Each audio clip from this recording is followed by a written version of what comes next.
Hi friends, अगर आप हमारे वीडियो को सबसे पहले देखना चाहते हैं तो अभी हमारे चैनल को सब्सक्राइब करें और बेल आइकन दबाएं।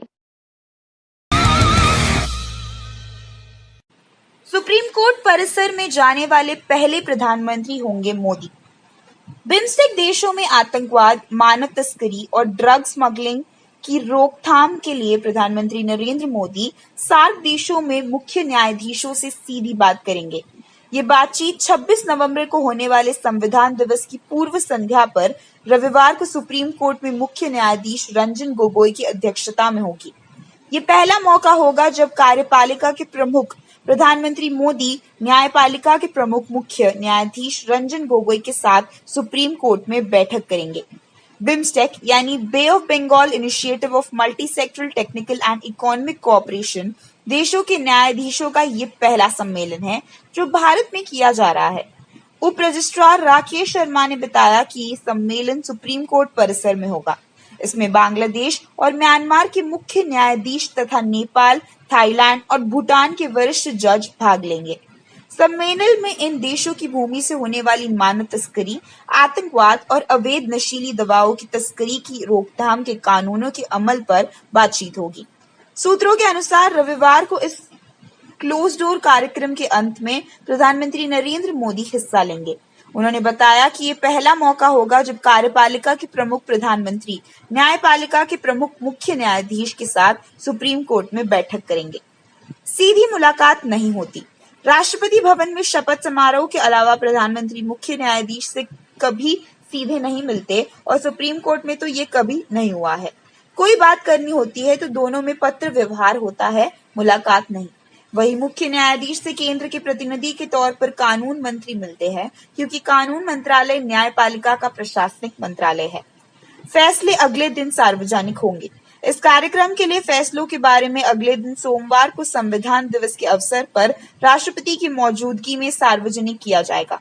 ये बैठक लड़ाकू विमान राफेल की डील तथा देश की सर्वोच्च जांच एजेंसी सीबीआई के प्रमुख को छट्टी पर भेजने के सुप्रीम कोर्ट में लंबित मामलों की पृष्ठभूमि में होगी। इन केसों में एनडीए सरकार की साख दांव पर है। मनमोहन ने पीएम मोदी को दी ये 4 सलाह, कहा पद की गरिमा बनाए रखें। राजनीति में गिरते भाषाई स्तर के बीच पूर्व प्रधानमंत्री डॉक्टर मनमोहन सिंह ने पीएम नरेंद्र मोदी को पद की गरिमा बनाए रखने की सलाह दी है। डॉक्टर सिंह ने पीएम मोदी को पद की गरिमा बनाए रखने के अलावा संयम बरतने, अच्छे आचरण और गैर बीजेपी शासित राज्यों के मुख्यमंत्रियों के साथ अच्छे संबंध बनाए रखने की सलाह दी। कांग्रेस नेता मनीष तिवारी की किताब फेबल्स ऑफ फ्रैक्चर्ड टाइम्स के विमोचन के मौके पर मनमोहन ने कहा कि प्रधानमंत्री नरेंद्र मोदी को मेरी सलाह है कि वे संयम बरतते हुए प्रधानमंत्री पद की गरिमा बनाए रखें। पूर्व प्रधानमंत्री मनमोहन सिंह ने कहा कि मोदी को गैर भाजपा शासित राज्य के दौरे के दौरान संयम बरतना चाहिए। डॉक्टर सिंह ने कहा कि मोदी को अपने आचरण के जरिए एक उदाहरण स्थापित करना चाहिए जो प्रधानमंत्री की नैतिकता के अनुरूप हो।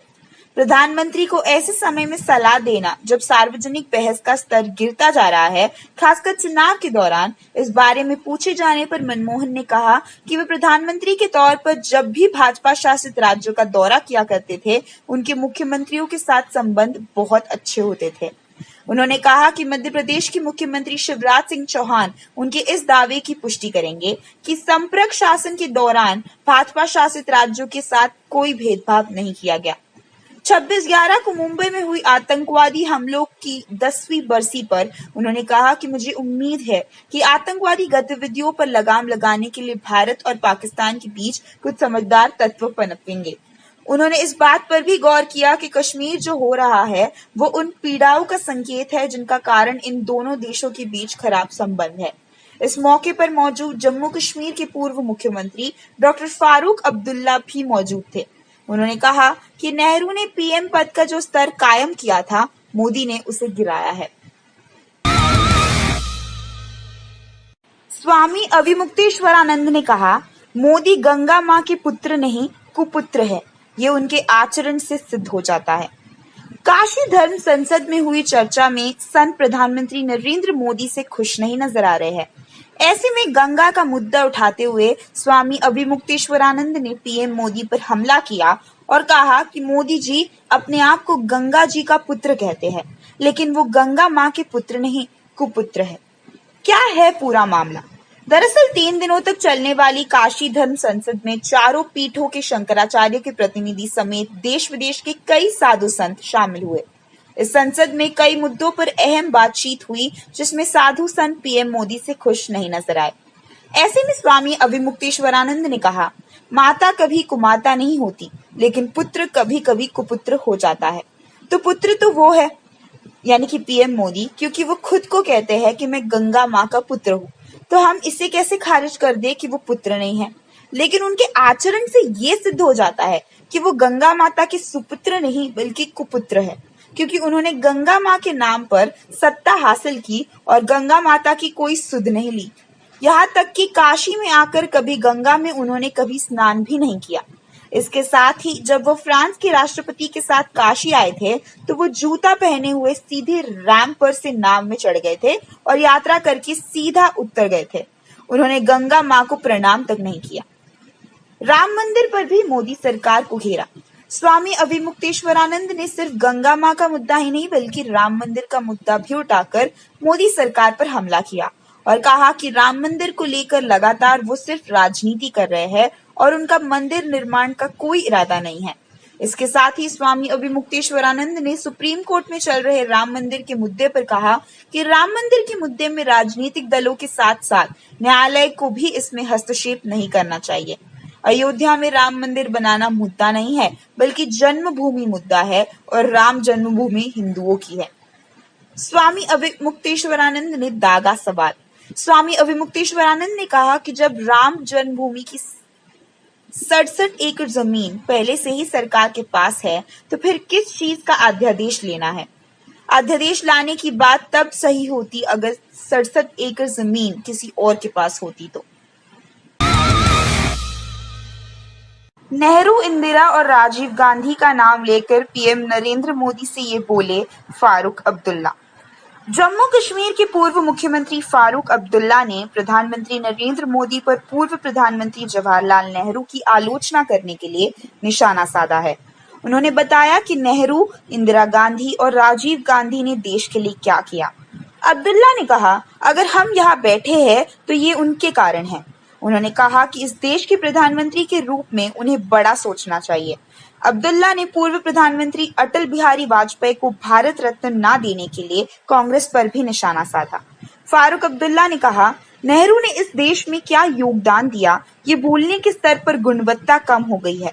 इंदिरा गांधी ने इस देश को क्या दिया? उन्होंने अपना जीवन दिया। राजीव गांधी और अन्य प्रधानमंत्रियों ने क्या इस देश को बनाने के लिए अपना पूरा समय नहीं दिया? अगर हम यहाँ बैठे हैं तो ये उनके कारण है। उन्होंने कहा, लेकिन हम क्या कर रहे हैं? मेरी माँ को गाली दिया, मेरे बाप को गाली दिया, क्या ये पीएम के स्तर का है? मैंने अपनी भाषा में अपने पिता और माँ का कभी भी उपयोग नहीं किया। इस देश के प्रधानमंत्री के रूप में उन्हें बड़े तरीके से सोचना चाहिए। अब्दुल्ला ने आगे कहा, अटल बिहारी वाजपेयी ने मुझे बताया था कि जब उन्होंने अपना पहला भाषण दिया तो नेहरू उनके पास आए और कहा, अटल, आप एक दिन इस देश के प्रधानमंत्री होंगे। वो आरएसएस पृष्ठभूमि से आते थे। उन्होंने महसूस किया कि इस देश को एक के द्वारा नहीं बनाया जा सकता, बल्कि सभी जरूरी है। जिन्होंने इसे अतीत में बनाया है, उन्हें भुलाया नहीं जा सकता। कांग्रेस पर निशाना साधते हुए उन्होंने कहा, कांग्रेस के खिलाफ मुद्दा है कि उन्हें अटल बिहारी वाजपेयी को भारत रत्न देना चाहिए था जब वह स्वस्थ और जिंदा थे। मोदी सरकार ने जारी किया संशोधित जीडीपी डेटा, घटाया मनमोहन सरकार की जीडीपी ग्रोथ रेट। केंद्र की पिछली सरकार मतलब मनमोहन सिंह की सरकार की जीडीपी ग्रोथ का डेटा जारी किया है। इसमें मनमोहन सरकार की जीडीपी का ग्रोथ रेट ही कम हो गया है। ये डेटा 10 साल का जारी किया गया है। डेटा को नीति आयोग के वाइस चेयरमैन राजीव कुमार और चीफ स्टैटिस्टिशियन प्रवीण श्रीवास्तव ने प्रेस कॉन्फ्रेंस में जारी किया है। सेंट्रल चीफ स्टैटिस्टिक्स ऑफिस यानी कि सीएसओ द्वारा जारी किए गए आंकड़ों के मुताबिक मनमोहन सिंह के समय में 2010-11 वित्त वर्ष में जीडीपी ग्रोथ 10.3% के बजाय 8.5% थी, वही वित्त वर्ष 2012 के लिए जीडीपी ग्रोथ को 6.6% से घटाकर 5.2% कर दिया गया है। दरअसल अब जीडीपी ग्रोथ को निकालने का नया फॉर्मूला बनाया गया है।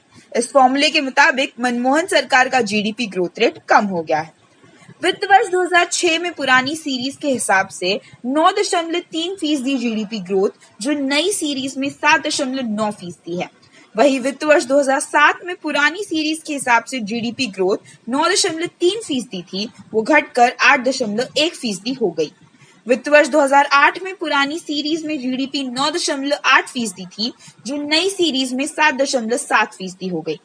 वित्त वर्ष 2009 में जीडीपी की दर पुरानी सीरीज में 3.9% और नई सीरीज में 3.1%।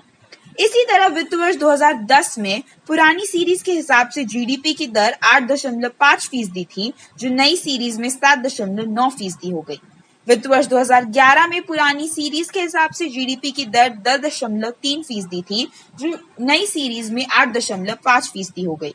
इसी तरह वित्त वर्ष 2012 में जीडीपी की दर पुरानी सीरीज के हिसाब से 6.6% थी, जो 5.2% हो गई। इस दौरान यूपीए का कार्यकाल था। इन आंकड़ों में ताजा सर्वे और सेंसस के डेटा को शामिल किया गया है। इसके अलावा इसमें नई सीरीज के रिटेल और थोक महंगाई के आंकड़े भी जोड़े गए हैं। इसमें stock broker, mutual fund company, SEBI, PFRDA और आईआरडीए को भी शामिल किया गया है। 2011-12 सीरीज के हिसाब से वित्त वर्ष 2013 के लिए जीडीपी 5.5%, वित्त वर्ष 2014 के लिए 6.4% है। नई सीरीज के हिसाब से वित्त वर्ष 2015 के लिए जीडीपी 7.4%, वित्त वर्ष 2016 के लिए 8.2% और वित्त वर्ष 2017 के लिए 7.1% है। माइंड द न्यूज रूम की रिपोर्ट। Thank you for watching our video. अगर आपको हमारी वीडियो पसंद आई हो तो इसे लाइक जरूर करें और हमारे चैनल को सब्सक्राइब करना ना भूलें।